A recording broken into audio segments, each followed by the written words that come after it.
Britain's royal palaces. Majestic, It's absolutely dripping in history. luxurious, The White Drawing Room at Buckingham Palace is like a scene from a Disney film. and packed to the rafters with incredible secrets. Secrets that the royal family would much prefer not to be made public. From royal courtships to royal births to royal marriages and scandals, the palaces have played host to all of that. This series goes behind palace walls. The royal palaces represent the monarchy and have incredible history. We'll learn how these iconic creations were built. 16th century kings built with brick in a way that we wouldn't recognise today. This is George IV leaving his mark on the centre of London. Uncover the spectacular palace art housed within. The royal collection is vast, and I mean vast. It has more than 1 million objects spread across all of the royal palaces. Just imagine what has been collected over centuries. This collection is unlike any other collection in the world. Discover their gruesome stories. It's an amazing insight into the royals' history, but also our common history. Frankly, if you're going to cut the head off a king, it's got to be done in a palace. And relive the recent events that shaped the modern royal family. The whole case was an absolute fiasco and a huge embarrassment. The Queen was particularly aggrieved that Harry had done it in the way that he had. This is The Secrets of the Royal Palaces.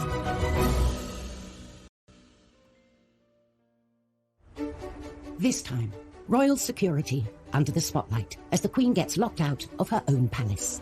Nelson's Gate wouldn't open, and the Queen was actually kind of locked out of her own house. One of our most loved royals is revealed to the world at Balmoral. The impact of these pictures was massive. They went around the world. We explore the blueprints for the most famous royal palace in the world. Every one of those rooms is a glitzy show-off piece. And discover it has unwanted house guests. Buckingham Palace has definitely got a rat problem. And we reveal the secrets of one of its historic royal coaches. The coach isn't just a way of getting the Queen from A to B, it's a time capsule of British history across the ages. Royal palaces are found in every corner of the UK, from Balmoral and Holyrood in Scotland to Windsor and Kensington Palace in England. There's no doubt that the royal residences are unrivaled, I think, around the world. You know, you have centuries of tradition, priceless artefacts, really important pieces of British heritage on display, and I think we're very lucky to have them. And the history and heritage continue inside the palaces as well, as they also house thousands of priceless treasures. Collection of art and furniture and beautiful treasures in the whole world. It's really effectively all of the things that have been collected by monarchs over the years. So therefore it's a brilliant collection that reflects our nation's evolution and historical significance. The Royal Collection tells us amazing things about the last 500 years of British and world history. But at Kensington Palace, one of the most historically important artefacts is hidden in plain sight. The weather vane sits on top of Kensington Palace. Built in 1605, the palace is one of the country's most popular visitor attractions, with over 500,000 people a year walking through these gilded gates. I think most people who come to Kensington Palace are hoping to spot a royal.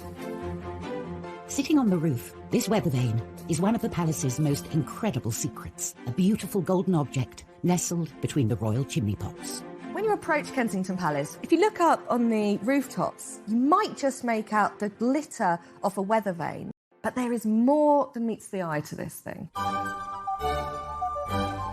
In 1689, the new monarch, William III, and his wife Mary, picked Kensington Palace as their home. These were turbulent times. Crucial battles were being won and lost on the high seas. Everyone was looking for an advantage, and this unassuming weather vane would become William's secret weapon. He had his navy out at sea at battle, and by knowing what direction the wind was blowing in, he'd know whether battle would go in his favour or against him. But it's what lies beneath this weather vane that makes it one of a kind. What William did was he commissioned a really ingenious object that's somewhere between art and engineering, and what it meant was that he didn't need to be outside to see the direction of the weather. Down in the King's Gallery, there is a map above the fireplace. This map is so important because It became the very centre of King William's military operations. It's got the 4 continents in the corner, and Great Britain has been made much larger in scale in comparison to the rest of Europe, particularly France, with whom England was at war at the time. It's an amazing work of art, but what's incredible also is the metal dial and how that works. Connecting the two are a series of pulleys. So as the weather vane moves on the roof of Kensington Palace, a dial shifts on the face of the map. Instantly, William could see the direction of the wind and plot his next military manoeuvre on his map. It was a game changer, giving him a crucial edge over the enemy. William and Mary mediated, and amazingly, it's still in perfect working order more than 300 years later. William's weather vane may be subtle and hidden away, but Kensington Palace most certainly isn't.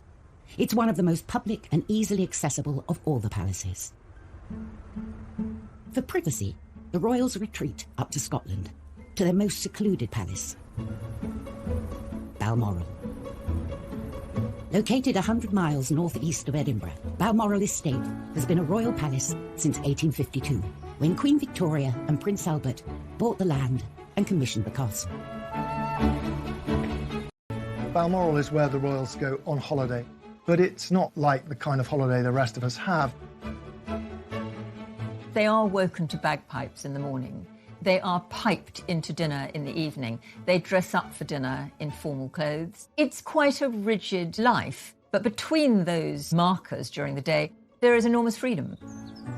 It's the one palace they can almost guarantee privacy, which is probably why so many royal relationships have blossomed there. The Duke and Duchess of Cambridge spent time there when Kate was first being introduced to the family.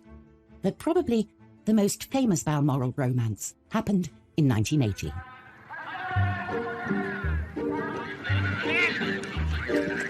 Prince Charles was getting a bit of a reputation as a man about town and was showing no signs of settling down.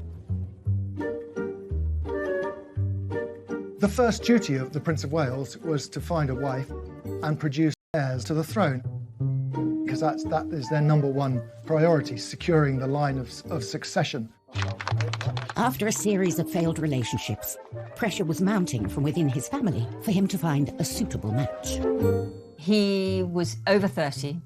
He had had a string of girlfriends. His father felt that it really was important that he needed to settle down, stop being a playboy, stop playing the field, and find a wife. And the press was also getting restless, going into a feeding frenzy whenever Charles was seen out with a lady. There was a lot of speculation, poor fellow, whenever he was seen with anybody, is she the one? He did feel pressure, there's no question, from the press, from the media, and indeed from his own family. Then, in September 1980, Prince Charles asked the Queen to invite his latest girlfriend, one Diana Spencer, to Balmoral for the weekend. A positive sign this relationship was important to him. But for any potential wife or husband, there is a secret tradition that takes place at this royal palace. The Balmoral test, a pretty terrifying moment for any would-be royal girlfriend. You're really given the once-up. The royal residences. I mean, there's a lot of pressure to try and get it right. And other girlfriends of Prince Charles had fallen down. Would Diana pass the Balmoral test? This was a make-or-break moment for the budding relationship. The Queen thought this girl is completely charming and she seems to love everything about the outdoors, which of course she didn't at all. But she was really putting on a good show. Diana was a huge hit at Balmoral that summer. She fitted in with everything that the royals do up there. She went for long walks, she fell in puddles of mud and got up and roared with laughter. Everybody fell for her that weekend. They have lots of outdoor barbecues where Prince Philip usually prepares and cooks the food. The Queen often does the washing up, and Diana was very happy to help. She rolled up her sleeves, by all accounts. She absolutely nailed it. Coming up in Secrets of the Royal Palaces, we learn how Diana was always one step ahead of the palace paparazzi. When I moved to either side to try and photograph her, she used the mirror to keep a tree between me and her. Very clever. And we discover how the Queen Mother dealt with unwanted house guests. She got the gun and she used to shoot them in the ruins of this crumbled part of the Buckingham Palace.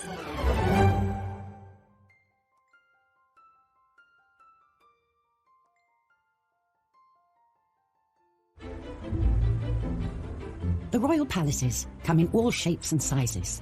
Some are opulent and luxurious, while others are more homely and simple.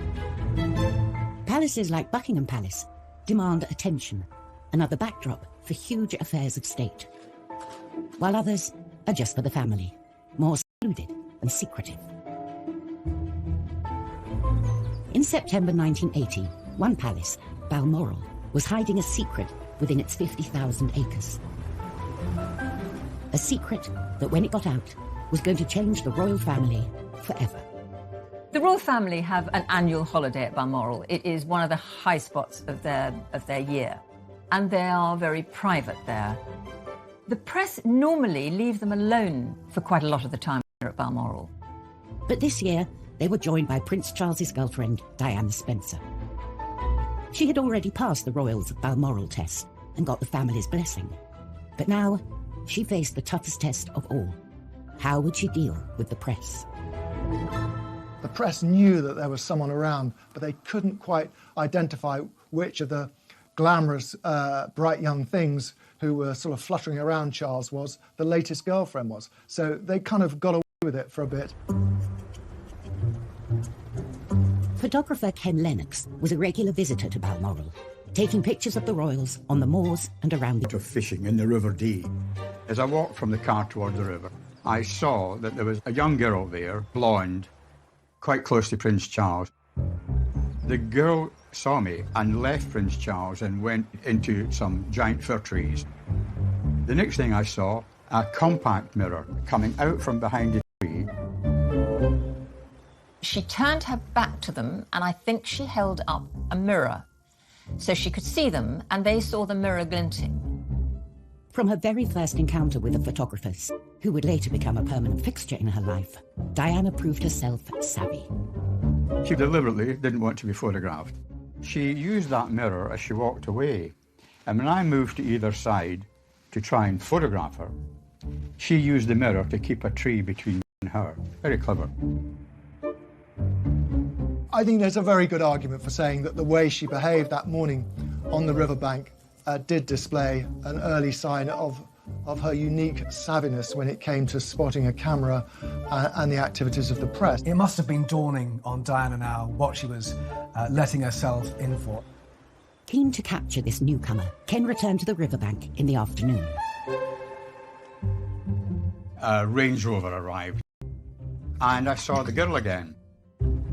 And this time, she turned and looked at me.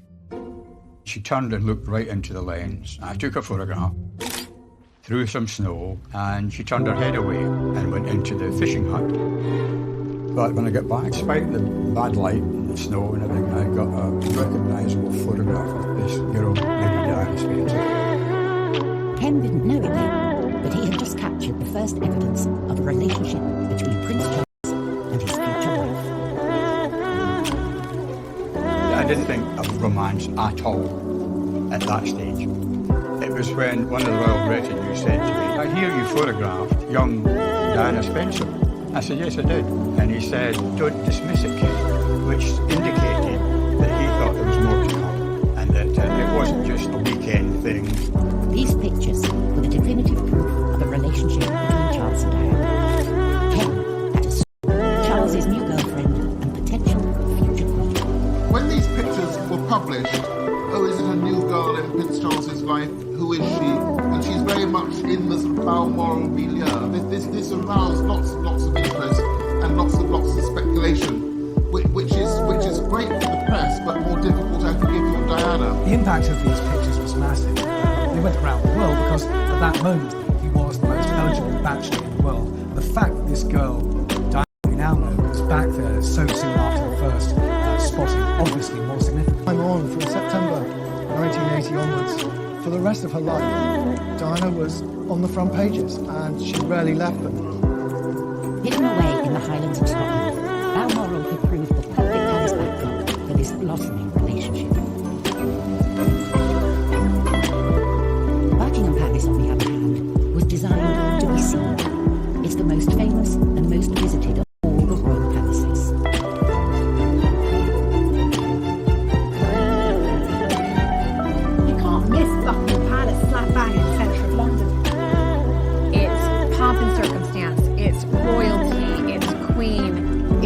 most iconic palace in the entire world. Buckingham Palace is Monarchy HQ. It is the headquarters of the firm, the British royal family. Buckingham Palace was the brainchild of one man, King George IV. George IV was a very self-indulgent king. He loved the pomp and pageantry, and he wanted a palace that was fit for a monarchy that had growing world significance. When George IV came to the throne in 1820, Royal HQ was St James's Palace. In his days, it was old-fashioned and cramped. So he set his sights on a royal building 2 miles down the road, Buckingham House. George felt this was a building he could transform into a palace worthy of someone of his status. This was transformative. It was entirely new. He wanted to recast Buckingham House into a building on a European scale. And there was only one architect who could execute George's grand ambitions to build the ultimate palace: John Nash. He'd already built some of the most spectacular buildings Britain had ever seen, including the Theatre Royal Haymarket and Brighton's Royal Pavilion.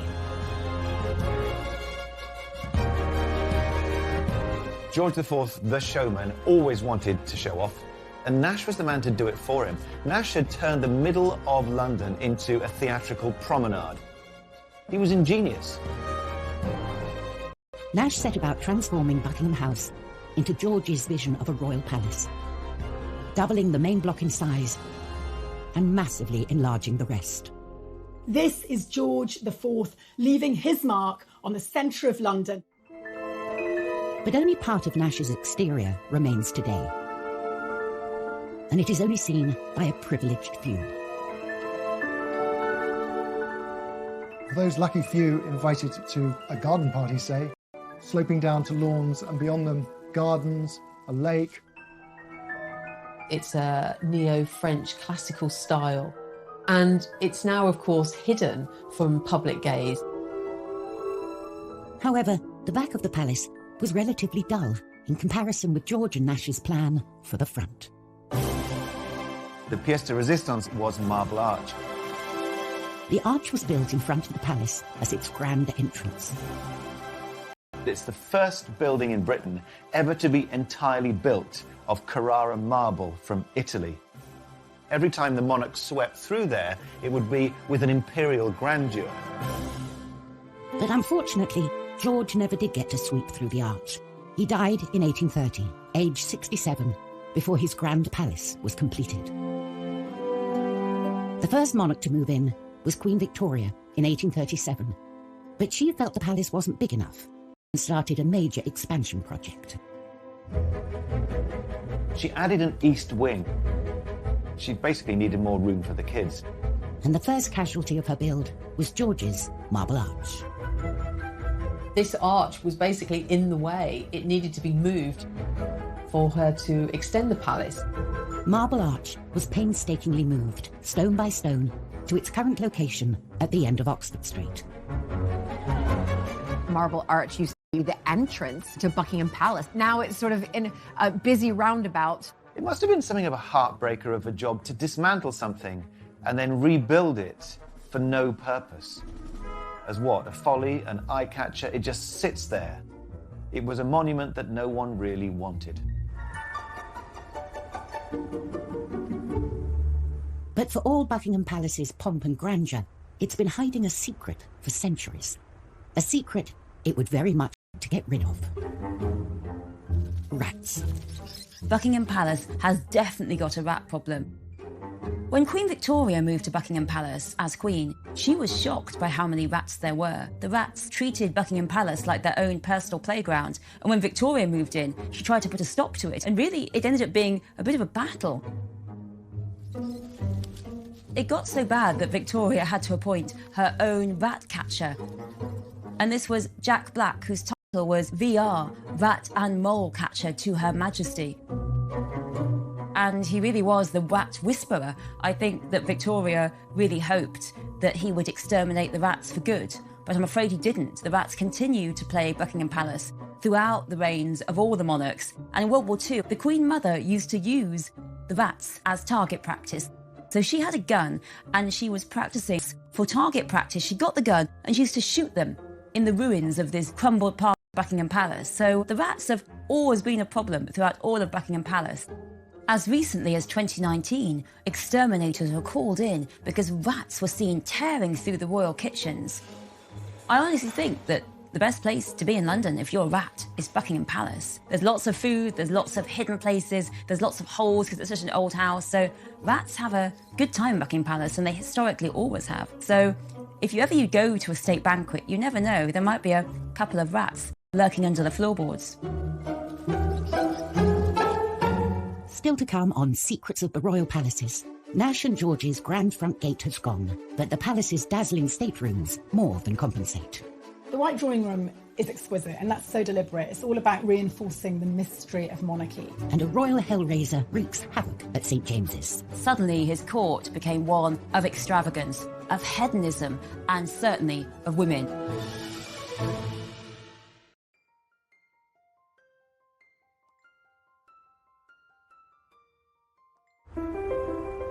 The British royal palaces are as individual as the monarchs they house. For good or ill, these palaces were lived in by the people that were ruling over us going back over 1,000 years. So they're an insight into the history of the country, into the archaeology, into the domestic practices, and it's incredible insight into everybody's history. The palaces can change as often as the monarchs, falling in and out of favour, being bought, sold, demolished, or extended. But some extensions are more famous than others. When you think of Buckingham Palace, you actually think of the balcony. Ask anybody across the world, and the landmark they want to go see the most when they come and visit is the infamous balcony. For over a century, it's been the focal point for our national celebrations. It is the place where the royal family and the people connect. Walking out there and seeing the crowds of people cheering must be overwhelming. This stone platform has become the place where we welcome new monarchs and celebrate royal marriages.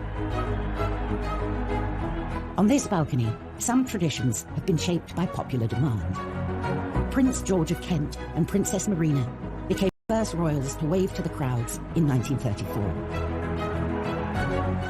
And in 1981, Prince Charles and Princess Diana bowed to the crowd's cheers and became the first newlyweds to kiss on the balcony. A tradition that continues today. The balcony we know today was born out of an ambitious plan to overhaul London's ceremonial centre in the early 20th century. Architect Aston Webb not only gave the palace a new front of Portland stone, but also widened the Mall and created Admiralty Arch. I think if George IV had seen Buckingham Palace today, he'd say, that's what I was talking about. It starts with Nelson's Column in Trafalgar Square, and then you come through Admiralty Arch, which is a version of Marble Arch. Then the Great Road of the Mall frames a processional view of Buckingham Palace. And then he guides your eye to the very centre by setting underneath the focal pediment a balcony. And the royal family themselves become the very focus of the end of this long parade of greatness. But when Webb began work, Buckingham Palace didn't have a balcony at all. The facade presented to the world was one that could have been the front of a hotel or railway station or one of London's clubs. To transform Buckingham Palace into a more suitable seat of power, Webb naturally turned to Stockport. If you were to take the main part of Lyme Park in Cheshire and just glue it on, you wouldn't be far off what you're looking at today. George V oversaw Webb's work. He made sure that the palace's balcony was front and centre, so that it could be used on occasions when the king and other members of the royal family wished to show themselves to the people.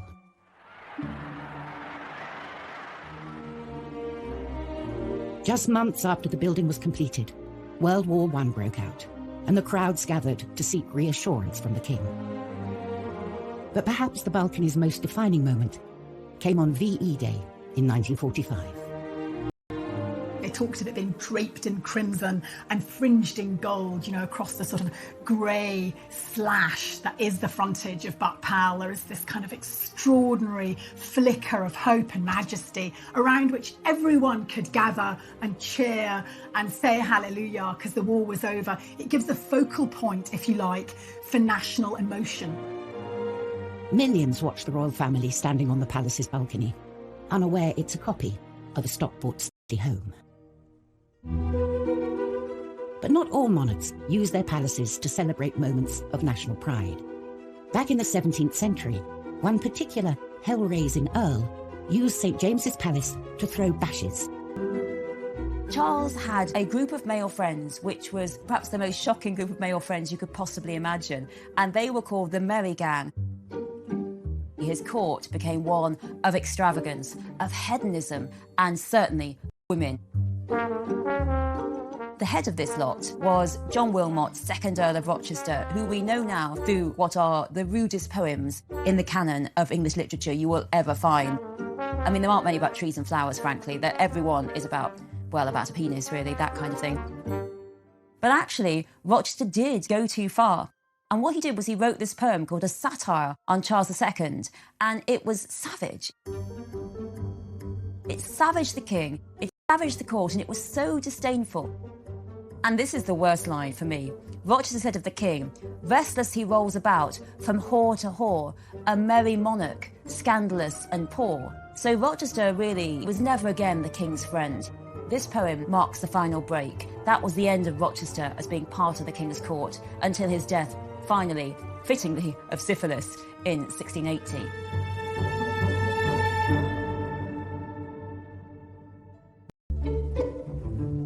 When royal palaces aren't being temples to debauchery, they're normally used as working buildings, the offices of the monarchy. Buckingham Palace is the Queen's main work address. It's here she spends most of her weekdays, carrying out the duties of state. But most Thursdays, she gets to get away from the office and travel up to Windsor, the palace she thinks of as home. Windsor Castle is the Queen's favourite of all of the royal residences. It is the one place that she considers home.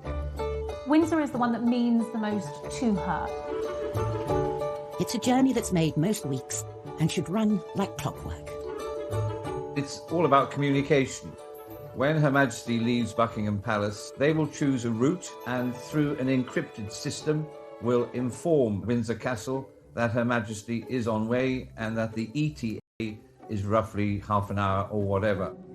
But on the 5th of March, the Queen turned up at one of the palace's many side entrances, ready to start her weekend, only to find the gates of the castle firmly shut. The convoy arrived at Nelson's Gate in Windsor. It wouldn't open. The Queen was actually kind of locked out of her own house.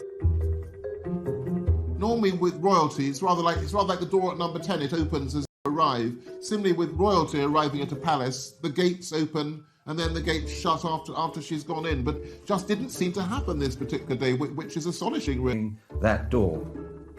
The Queen, who values punctuality, can be seen looking very fed up in the back of her car with one of her dogs for company. Passers-by were taking pictures and kind of laughing because there was the Queen kind of sat there like a sitting duck. It's all rather embarrassing. Unfortunately, the gates of the castle remained shut, even after a little gentle persuasion from one of her protection officers. One of the bodyguards got out, a female bodyguard. I think there was an attempt to kick at the gate. Didn't work. Bit of knocking.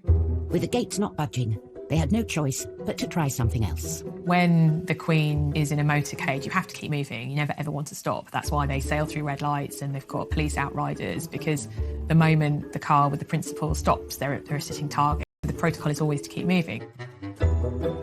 I would imagine temperatures went up somewhat, but you are trained to look at plan B and plan C if necessary. The cops had to do a U-turn. The cars had to do like a kind of circuit of Windsor while they alerted staff to get the gate open. Thankfully, after a quick trip around the block, her security team managed to contact the castle and inform them they had a rather annoyed monarch waiting to get into her own house. Whether they were embarrassed, I don't know. Whether they were angry, possibly. The Queen always says, famously, get it right. I don't imagine the Queen would have personally given them a rocket, but perhaps the message would...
Palaces house an extraordinary range of art and design objects, and some are as practical as they are beautiful.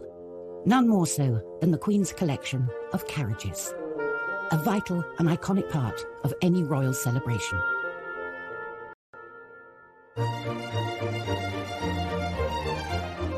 The weddings or the opening of Parliament. The royals have to use these carriages because it's tradition. It's what we all remember. It's what we see in the history books. It's what we envision. They form part of that pomp and ceremony and circumstance that we associate with monarchy and that the public enjoy. I never want the royal carriages to go away. More than 100 coaches in the royal collection, and the most important carriages are held here, at Buckingham Palace's Royal Mews.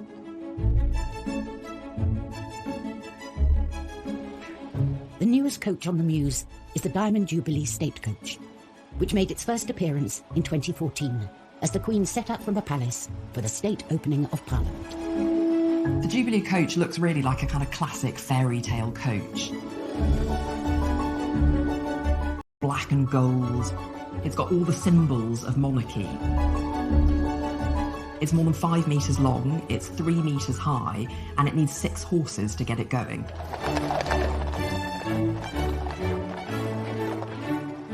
And of course, the perfectly clean and large windows allow her subjects a glimpse of the monarch as she passes by. We can see them much better. If they were in a car, it's faster. There's not as many sort of open windows. So the carriages, you can definitely get a better peek in. And due to a secret 360-degree camera hidden in the golden crown on the top of the coach, the Queen gets to peek out at her subjects as they peek in. Coming up on Secrets of the Royal Palaces, we reveal the secrets hidden inside the Queen's most luxurious carriage. You can see immediately that something special is going on. And in our final tour of Buckingham Palace, we take you into the heart of the incredible staterooms, dripping with gold, and a hidden passageway. The White Drawing Room at Buckingham Palace is like a scene from a Disney film in many ways.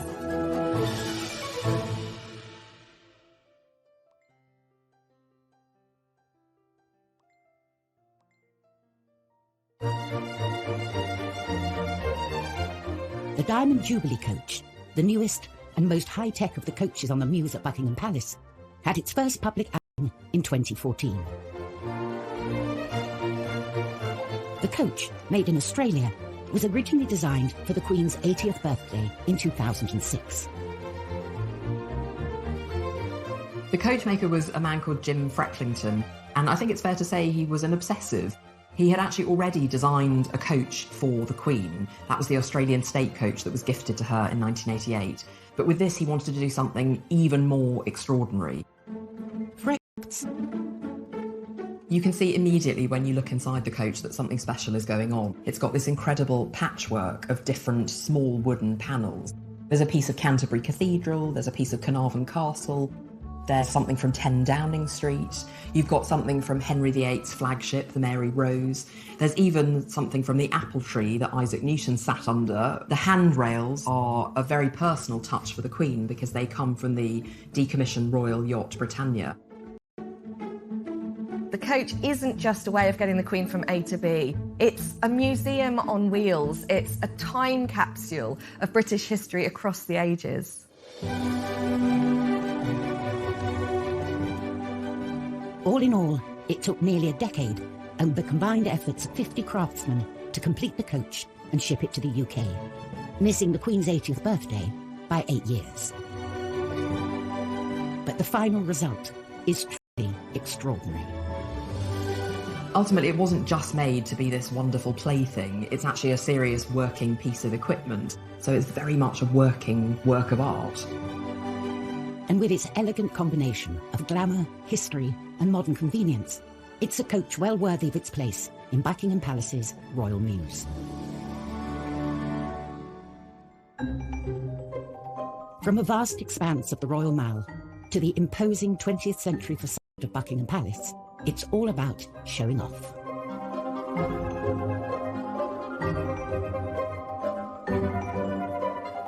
When you walk in, it's a little bit like the TARDIS. You get past the kind of dull grey exterior and in you go, and all is opulence. And this wonderful sense of being transported into another world. George IV and his architect John Nash transformed what was Buckingham House into this most famous of royal palaces. Guests enter the Grand Hall and make their way through to the Grand Staircase. The Grand Staircase is a double-legged staircase that sweeps up to the first floor apartments. At the top of the staircase is an engraved glass ceiling. If you look up to this glass ceiling, it's almost like God is shining down on you. And of course, lest we forget, and I'm sure George IV never forgot, royalty, especially then, was regarded as God's appointed messenger on earth, the divine right of kings. After the staircase, visitors arrive at a series of staterooms. The sequence of rooms by design in a royal palace are intended to get grander and grander as you get closer and closer to the heart of the monarchy. The staterooms contain many great treasures from the royal collection, including the greatest painting and sculptures through the ages, and some of the best English and French furniture in the world. Every one of those rooms is a glitzy show-off piece. The grandest of all the staterooms is the White Drawing Room. The White Drawing Room is exquisite, and that's so deliberate. It's all about reinforcing the mystery of monarchy. The grandest of the staterooms, adorned with French and English finest porcelain and furniture. The White Drawing Room at Buckingham Palace is like a scene from a Disney film in many ways. You have these incredible high ceilings, everything decorated in gold, gold piano, enormous chandeliers. You know, it's what you'd imagine the Queen's Palace to look like. This room holds a palace secret. If you look very carefully, there are two mirrors, and one of them is just a chink ajar. And if you ask very nicely, someone might show you that it actually opens slightly, and that is the way that the Queen accesses her private apartments. The Queen enters from her royal closet, and out she pops, there to be presented among the chosen few. So really, Nash did us proud, or rather, did her proud. With no expense spared, Buckingham Palace has been wowing kings, queens, presidents, and the public for hundreds of years. It's the quintessential palace in the heart of London.